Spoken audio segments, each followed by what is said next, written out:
The Kelsari royal spire stood like a giant crystal tower rising above the clouds of the capital world, its surface glowing with soft blue light. Inside its highest chamber, where the air smelled faintly of sweet floral incense, leaders of many species had gathered for the most important diplomatic summit in decades. Humans were newcomers among the stars, young and inexperienced compared to civilizations thousands of years old. Yet their rapid progress and unpredictable nature made everyone curious and cautious. Sergeant Marcus Hale stood near the edge of the Great Hall, wearing the dark blue uniform of the United Earth Fleet. He was tall for a human, built like a soldier who lived on training fields, and his eyes moved constantly, scanning every corner. Unlike most guests, he was not comfortable with fancy events. He would have preferred to guard a solid metal corridor rather than a room made of glass-like walls that looked fragile enough to shatter if someone sneezed too hard. His job was simple: observe security. Humans were not allowed to touch weapons in the royal precincts. Kelsari law was strict, and every alien guard here carried elegant, ceremonial weapons that matched the shining colors of their armor. Marcus felt naked without a gun, but he kept a calm face.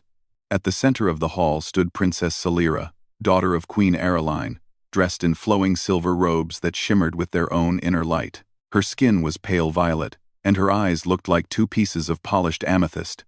Despite her noble appearance, there was a quiet curiosity about her. She kept glancing at different species, trying to understand everyone. When her gaze fell on the human's small delegation, she offered a polite nod. Marcus did not return the nod. He did not think royalty should acknowledge a simple soldier, but he felt a strange sense of respect for her. She seemed kinder than most nobles he had seen. The summit began with soft music played on a floating crystal instrument. The Kelsari chancellor raised a ceremonial staff and spoke in a deep voice, welcoming everyone. His words echoed gently, thanks to invisible acoustic fields. The atmosphere was peaceful, stable, and almost too perfect, which was why Marcus noticed the wrongness immediately. A vibration in the floor, too small for anyone else to feel. But humans had good instincts when things were about to go bad. He frowned and shifted slightly, putting himself at a better angle. Another vibration. This time, a little stronger. Marcus straightened, eyes narrowing. Then the great glass doors at the far end shattered inward with a crack like thunder. Shards flew in every direction, and a harsh mechanical screech filled the air. Figures rushed in 5, maybe 6, wearing black armored suits with glowing red stripes. Their helmets hid their faces, but their movements were too controlled to be amateurs. Assassins, the nearest Kelsari guards, froze in shock. They were trained to protect against diplomatic disruptions, not direct attacks inside the royal hall itself. Their hesitation lasted only a second, but in a real fight, a second was too long. The assassins raised slim plasma rifles, firing bright lines of deadly light toward the royal dais. Princess Salira gasped as the crackling energy beams streaked toward her. A Kelsari guard stepped forward, but his ceremonial shield was too small. He would not reach her in time. Marcus didn't think. Humans rarely did in moments like these. He moved. All the years of military training, every instinct taught by survival on a dangerous Earth, every reflex sharpened through combat, everything triggered at once. His body sprinted before his mind formed a plan. He shoved aside a panicking diplomat, dived across the polished crystal floor, and slid between the princess and the incoming shots. A burning line of plasma slammed into his shoulder. Pain exploded through him, white-hot fire that seared deep into muscle. His vision blurred, but he gritted his teeth. Pain meant he was alive. Alive meant he could keep fighting. He grabbed the fallen Kelsari guard's long ceremonial spear, not sharpened for war but strong enough to use. Marcus swung it in a wide arc, striking an assassin's helmet with enough force to crack the faceplate. He followed with a low sweep, knocking another attacker to the ground. The hall erupted into chaos. Diplomats screamed. Guards shouted orders. More plasma bolts flew through the room, turning the beautiful crystal walls into smoking, molten streaks. Marcus ignored the noise and focused only on the princess. He held a wide stance in front of her, using his own body as a shield. He twisted, dodged, and moved with a strange mixture of discipline and pure human instinct, unpredictable, wild, and terrifyingly effective. 2 assassins charged at him. Marcus spun the ceremonial spear like a staff, striking one in the ribs and kicking the other's knee backward, forcing him down. His shoulder throbbed, but adrenaline kept him moving. "Get behind me!" Marcus shouted without turning. Princess Celira hesitated but obeyed, pressing her back against the pedestal of the royal dais. Her eyes were wide, not with fear alone, but with shock that a human soldier would risk his life for her. A guard finally regained his senses and rushed to help, but Marcus had already drawn the attention of all the attackers. They fired again, bright plasma streaks slicing through the smoky air.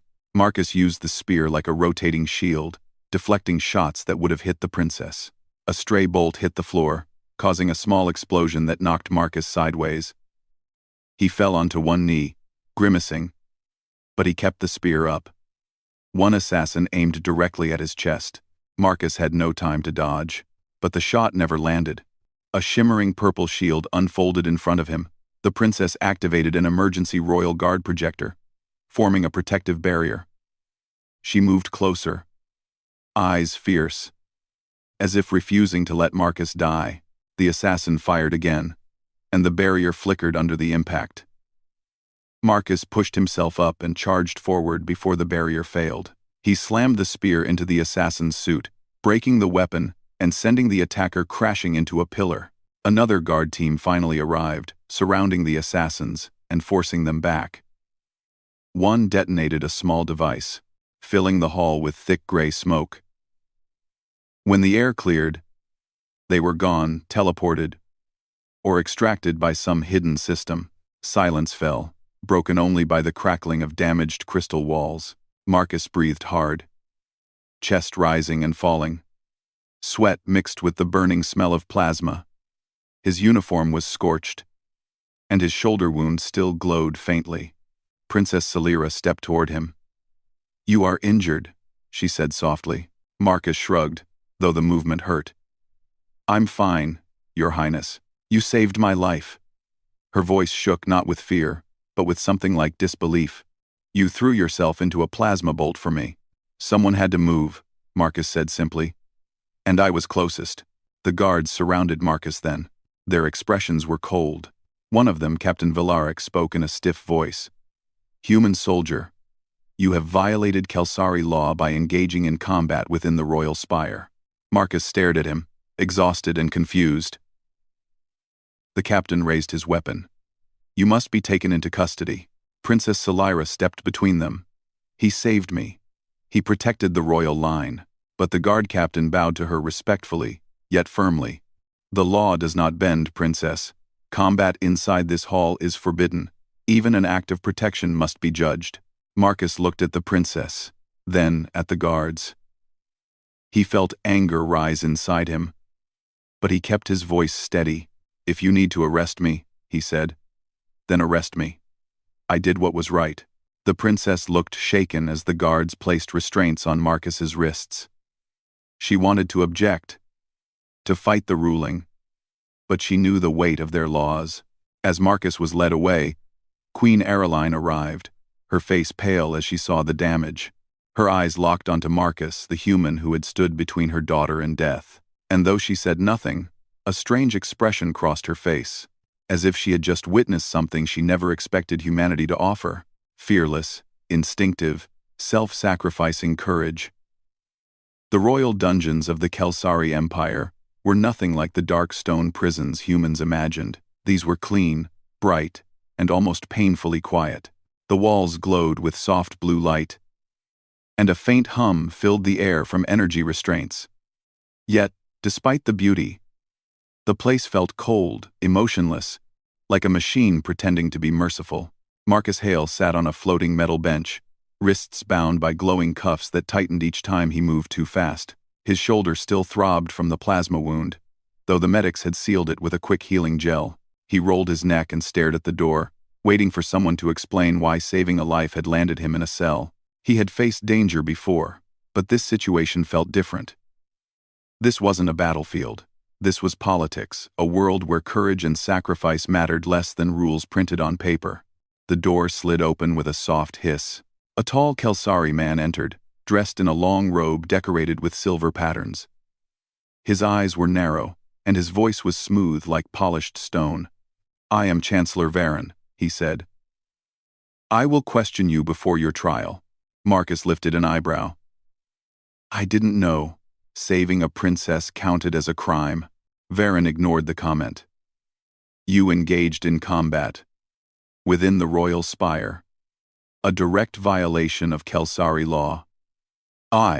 Marcus leaned back against the bench. "Would you rather the princess died?" For a moment, the Chancellor's expression flickered, but only for a moment. "The law exists for a reason," Varen said. "Foreign soldiers must not use force in sacred areas. Doing so risks diplomatic crisis. Your actions, while notable, cannot simply be excused." "Notable?" Marcus almost laughed. "I took a plasma shot for your princess. You also killed 3 intruders," Varen said, "in front of the galaxy's representatives. That carries consequences." Marcus stared at him. "You're punishing the wrong guy." Varen walked closer. "This is not punishment. It is procedure. And there are those who believe humans are dangerous, too quick to fight, too unpredictable to trust." Marcus exhaled slowly. "Unpredictable is why your princess is still breathing." The Chancellor did not answer. Instead, he turned and walked out, leaving Marcus alone with the humming restraints. Elsewhere in the spire, Princess Salira paced the length of her private chamber, her silver robes fluttering behind her like drifting starlight. Her normally calm face was tight with frustration. She could still see the flash of plasma, still hear the echo of the blast that would have killed her, if not for the human soldier. Her mother, Queen Aeroline, stood near a window, watching the distant city glow like a sea of tiny suns. The Queen's expression was unreadable, dignified, reserved. "He saved me," Salira said for the 5th time. "He should not be treated like a criminal." Queen Aeroline turned toward her daughter. "I know he saved you. I saw it with my own eyes." "Then why allow his arrest?" "Because the law must stand," the Queen said gently. "If I bend it once, others will demand it bent again. A royal cannot break the rules she expects her people to follow." Salira clenched her fists. "But he didn't break them out of greed or malice. He acted because no one else moved fast enough. He acted because he cared about life. My life." The Queen watched her daughter with quiet interest. "You speak passionately for him." "I speak for justice," Salira said, lifting her chin. "The Council is already whispering that the human should be executed." Queen Aeroline paused. "I will not allow his death." Salira blinked in surprise. "You won't?" "No," the Queen said. "But the Council will demand a trial, and they have strong opinions about humans." Salira's jaw tightened. "Then I will stand beside him." The Queen smiled softly. "That may cause more trouble than you think." "Let it," Salira whispered. "He risked everything." "I will do the same." The Queen's eyes softened. "You are your father's daughter. Very well. Attend the trial." In the dungeon again, hours passed. Marcus had no idea how long he'd been sitting there, but it felt like forever. The glowing cuffs hummed softly, and the air smelled faintly of metal and antiseptic. His thoughts drifted, mostly frustration, some anger, and a small part of him wondering what would happen next. The door opened once more. This time, a familiar figure stepped inside. Princess Salira.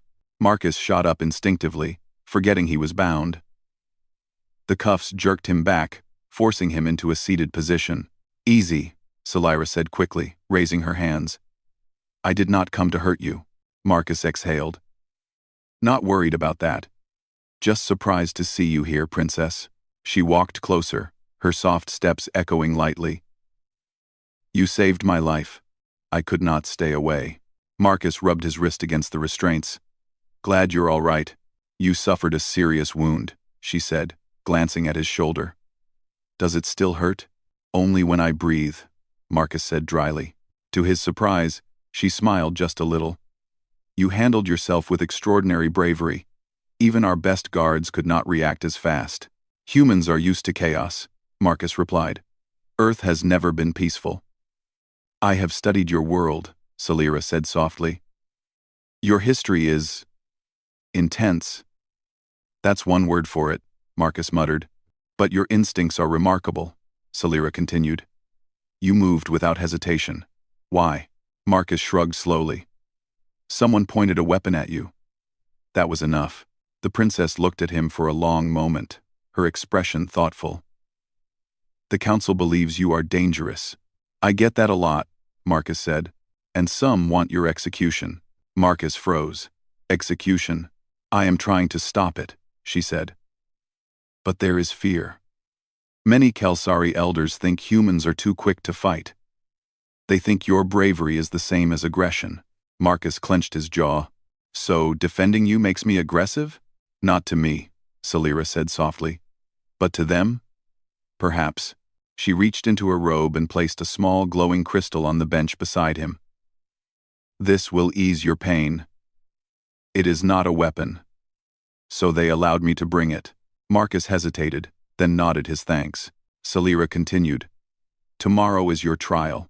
I will stand before the council and speak on your behalf." "You don't have to do that," Marcus said. "I want to," she replied. Their eyes met, and in that moment, Marcus saw something unexpected, genuine concern. Not for political reasons, not for duty, but for him. She stepped back as the guards approached outside the door. "I must go," she said softly.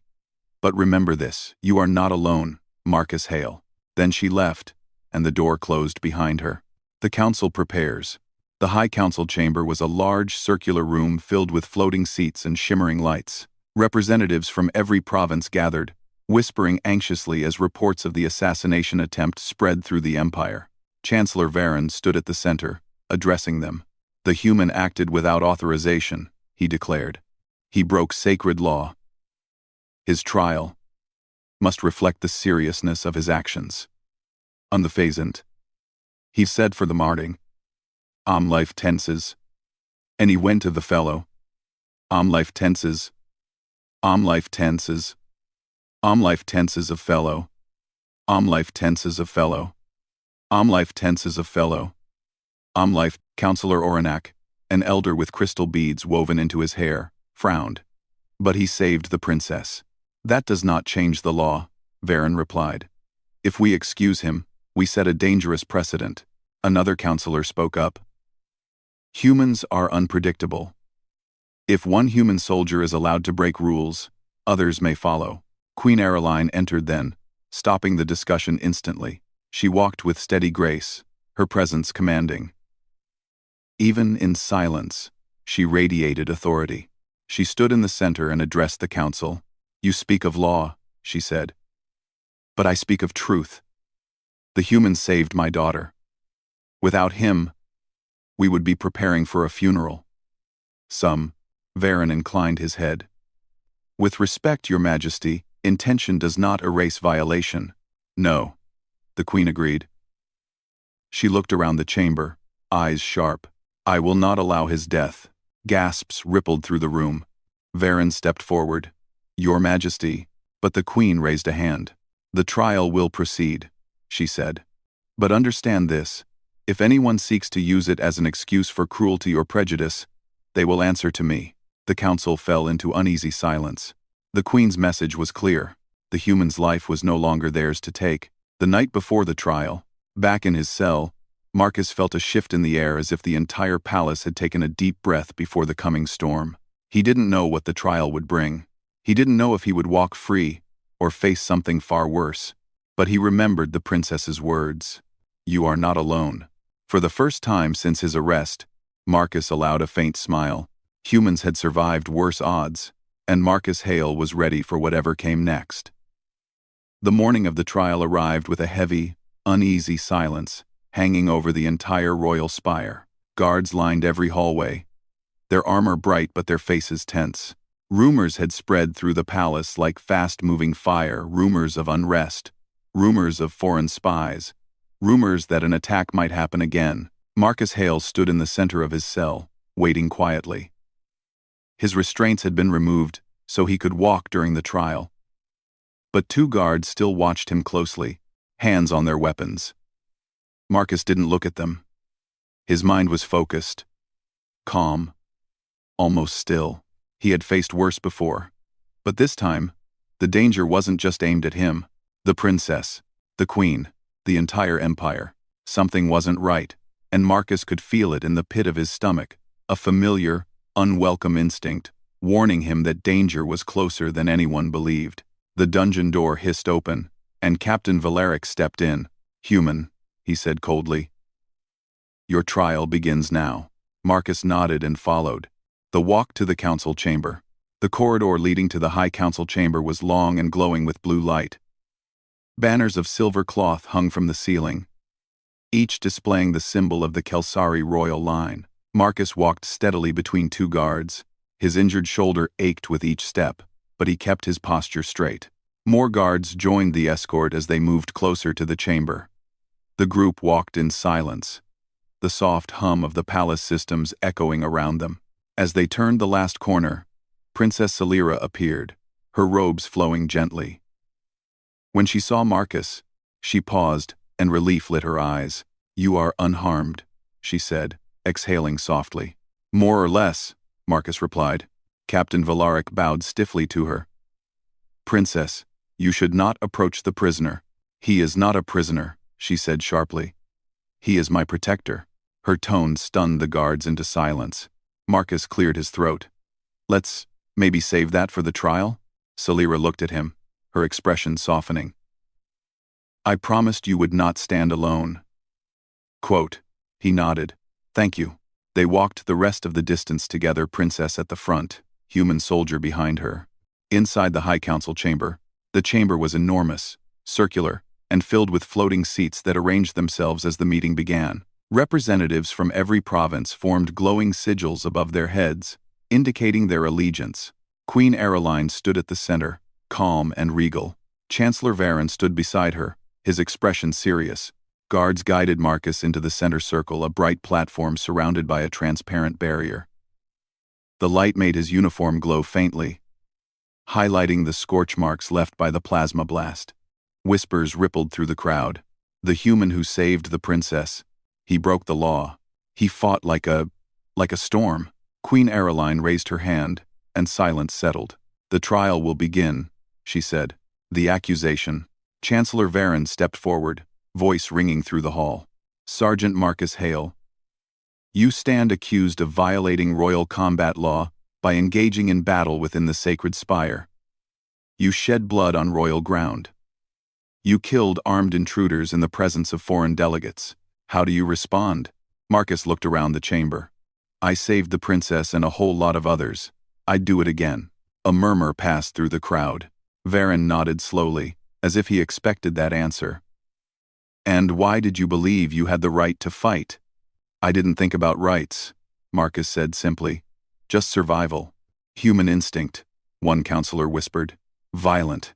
Princess Celira stepped forward. "Not violent, protective." Queen Aeroline gestured for her daughter to speak. Celira lifted her chin. "Marcus Hale did what no one else could. He reacted faster than any guard. He shielded me with his body. He fought with courage, not malice." Counselor Oranak leaned forward. "Princess, we do not question his intentions. But his actions..." His words were cut off by a sudden flicker of light. The walls trembled. A deep humming vibration filled the floor. Marcus's instincts screamed at him. "What is that?" Captain Valeric barked. A guard checked his wrist device. "Your Majesty, there is unauthorized energy buildup outside the chamber." Before anyone could react, the chamber doors glowed, then exploded inward in a burst of white-hot plasma. Screams filled the air. Smoke rolled through the doorway.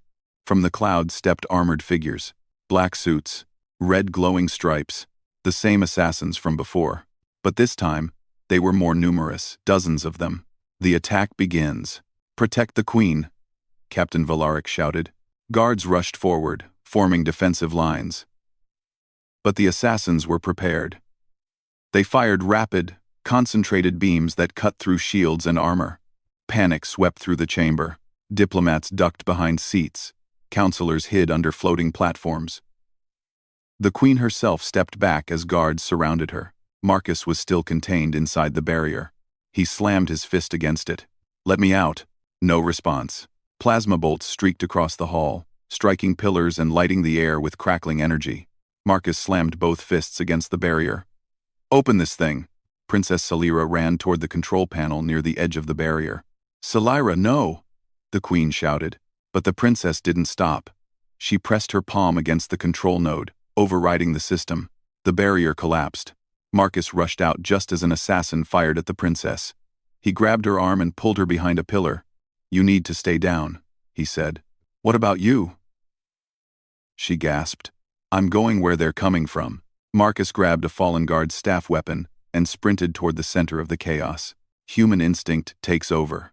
The assassins moved in coordinated patterns, swift, precise, mechanical. But Marcus fought with the opposite style. Unpredictable, wild, human. He swung the staff low, knocking an assassin off his feet. He pivoted, rammed another in the chest, then slid across the floor to grab a dropped sidearm. He checked the charge level, only 2 shots, but that was enough. He fired once, hitting the power pack of a fallen assassin's rifle. The explosion threw 3 attackers backward. Guards watched in shock. "He moves like he sees every attack before it happens," one whispered. Marcus ducked behind a broken platform, then shouted toward the guards, "They're targeting the royal line." As if on cue, the assassins changed their formation and charged directly toward the Queen. "No," Salira cried. Marcus sprinted, pushing his already injured body to its limit. He leapt between the Queen and the attackers, blocking 2 plasma bolts with the staff and disarming a 3rd assassin with a sharp kick. Queen Aeroline stared at him, stunned. "You again," she murmured.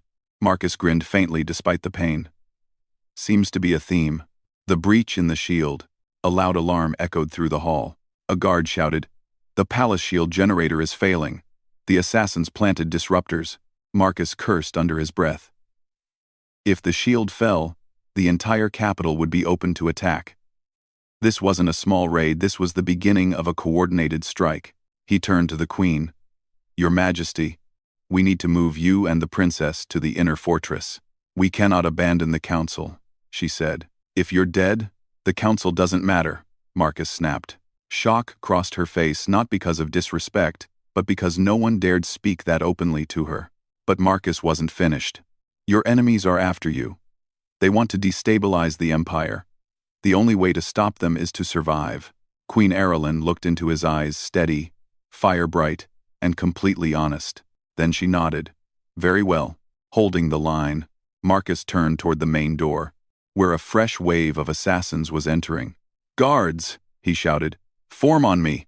Dozens of Kelsari guards stared, not used to human leadership, not used to sudden battlefield orders, but something about Marcus, his confidence, his decisiveness compelled them.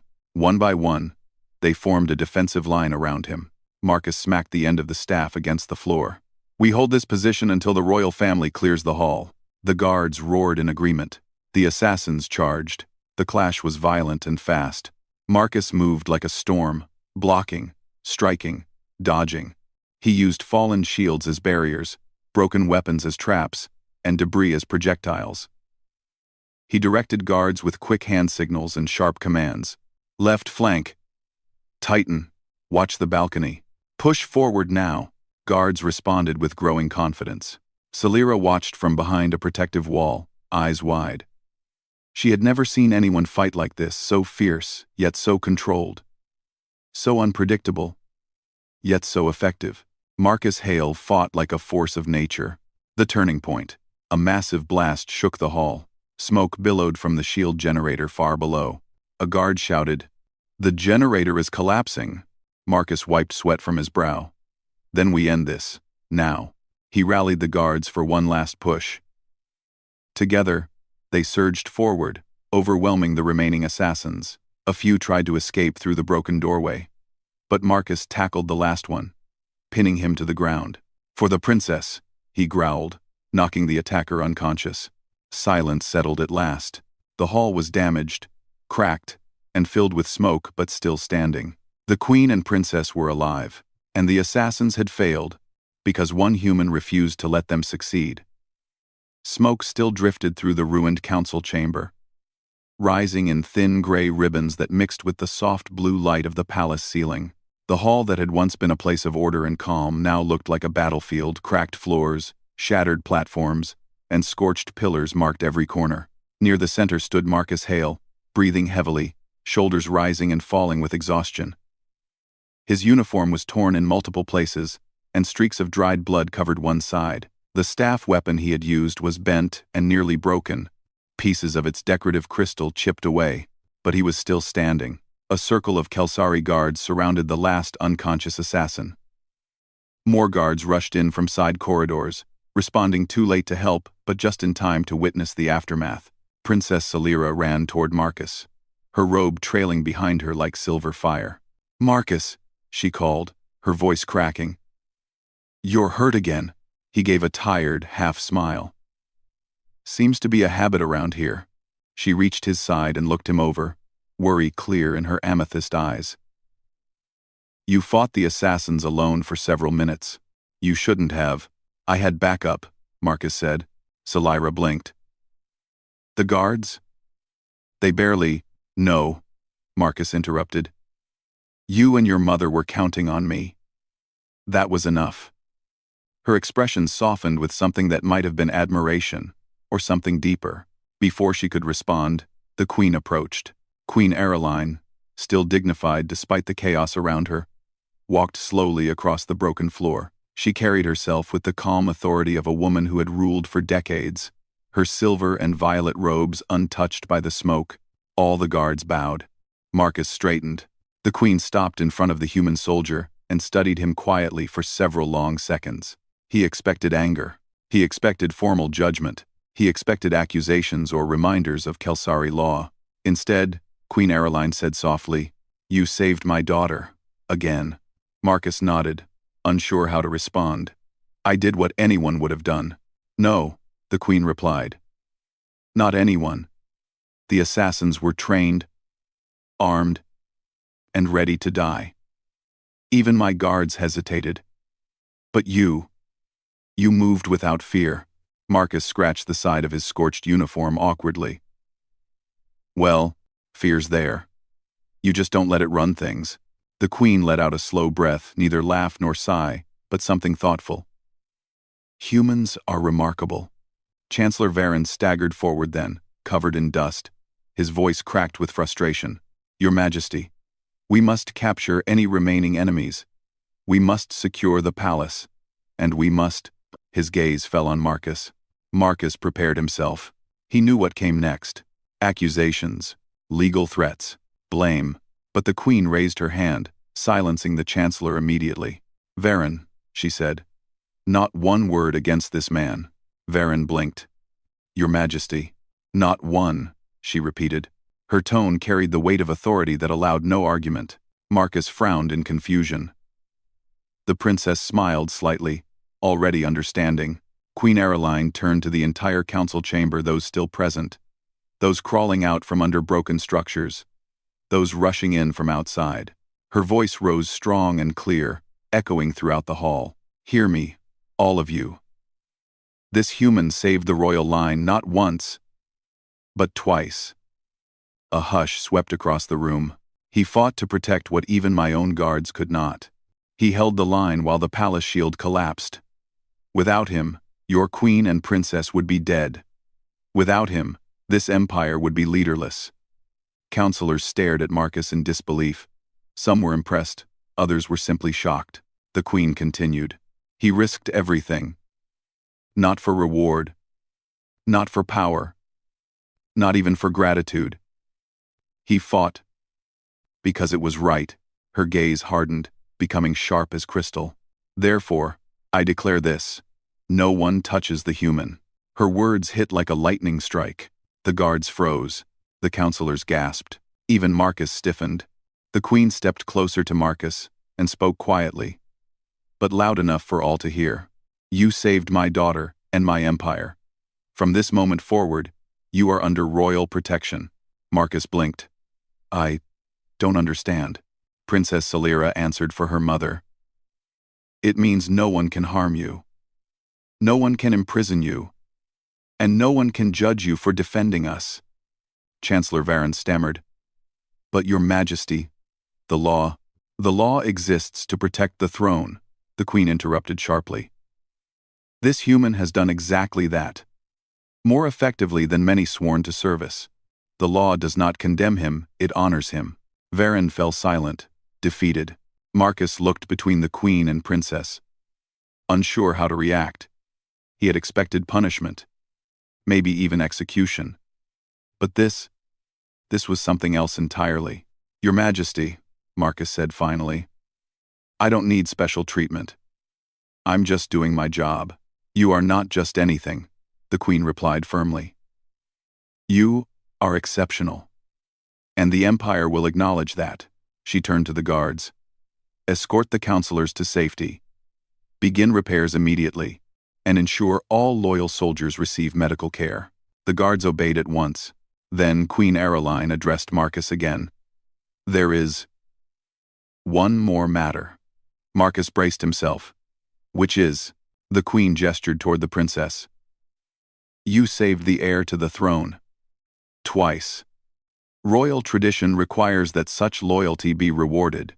Marcus opened his mouth to protest, but the queen raised a hand again. "Do not refuse. This is not optional." He closed his mouth. Princess Salira stepped forward with a soft smile. "Marcus Hale, my mother has chosen to give you an honor no human has ever received." The queen's voice was solemn. "I hereby grant you the title of Royal Protector." Marcus blinked. "Royal? What now?" Salira explained gently. "It means you are officially part of the royal family's security. But more than that, it means you have the authority to make decisions in any matter related to our safety." Marcus stared. "So You already do that," Salira said with a small laugh. "Now you simply have the title to go with it." Queen Aeroline stepped closer. "You will receive training in our customs. You will have access to the inner palace. You will accompany the princess wherever she goes." Marcus rubbed his forehead. "That sounds like a lot." "Like." The queen smiled faintly. "It is, but you have proven you are capable." "Your Majesty," Marcus said softly. "I'm honored." Salira spoke again, her voice warm. "I'm glad you'll stay." He met her gaze. There was respect there. A connection forged through shared danger. A bond that felt stronger than anything either of them expected. Aftermath and reflection. When the hall finally cleared, Marcus stood on the balcony overlooking the capital city. Towers of crystal shone in the sunlight, rising high above endless clouds. He rested his hands on the railing, feeling the cool metal against his fingers. This world had nearly killed him. Twice, and now it wanted to honor him. He didn't understand these Kelsari customs. He didn't understand their politics, their laws, or their strange traditions, but he understood one thing. He had made a promise to protect the princess, protect the queen, and protect this fragile empire. Footsteps sounded behind him. Princess Salira joined him, standing at his side. "Are you thinking about leaving?" she asked softly. Marcus shook his head. "No, not anymore." She smiled. "Good." They stood together in quiet peace, a human soldier and an alien princess, looking out at a world that would never be the same. Because word was already spreading across the galaxy. One human stood against an army and protected an empire, and even alien royalty now knew. When a human decides to defend someone, nothing in the universe can stop them.